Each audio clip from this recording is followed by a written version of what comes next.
প্রতি বছর Easter Sunday তার ঠিক আগের শুক্রবার দিন গুড ফ্রাইডে হিসেবে পালন করা হয়। তো এই বছর অর্থাৎ 2025 সালে ইস্টার সানডে পড়েছে 20শে এপ্রিল। ঠিক তার আগের যে শুক্রবার অর্থাৎ 18ই এপ্রিল পালন করা হলো গুড ফ্রাইডে হিসাবে।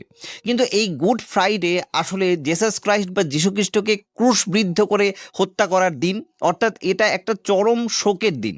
তাহলে এই দিনটাকে কেন গুড ফ্রাইডে হিসাবে পালন করা হয়, এর নাম কেন গুড দেওয়া হয়েছে? তো আজকের ভিডিওতে আমরা এটা নিয়ে আলোচনা করব যে আজকের এই দিনটাকে গুড ফ্রাইডে হিসাবে কেন আমরা পালন করি বা পালন করা হয়।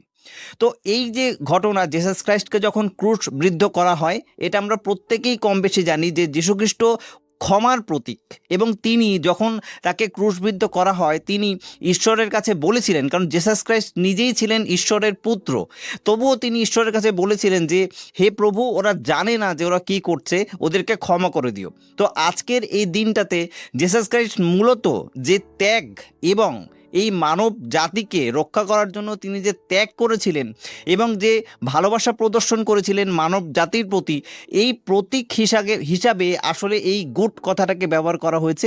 আসলে এখানে গুড কথাটা হচ্ছে কি একটা সিম্বলিক শব্দ, যে সিম্বলটা আসলে তার ত্যাগ এবং এই মানব জাতির যে কল্যাণের জন্যই ব্যবহার করা হয়েছিল। তাই এই দিনটাকে গুড ফ্রাইডে হিসেবে আখ্যায়িত করা হয়। তবে এই দিনটার আরও অনেকগুলো নাম আছে। একে ব্ল্যাক ফ্রাইডে অথবা গ্রেট ফ্রাইডে অথবা হোলি ফ্রাইডে ইত্যাদি নামেও অভিহিত করা যায়। তবে সবথেকে প্রচলিত যে টার্মটা বা যে শব্দটা, সেটা হচ্ছে গিয়ে গুড ফ্রাইডে। তবুও এই দিনটাতে গুড ফ্রাইডে হিসাবে পালন করা হলেও গির্জাগুলোতে সাধারণত 12টা থেকে 3টে অবধি নানা রকমের প্রার্থনার মাধ্যমে এটাকে পালন করা হয়।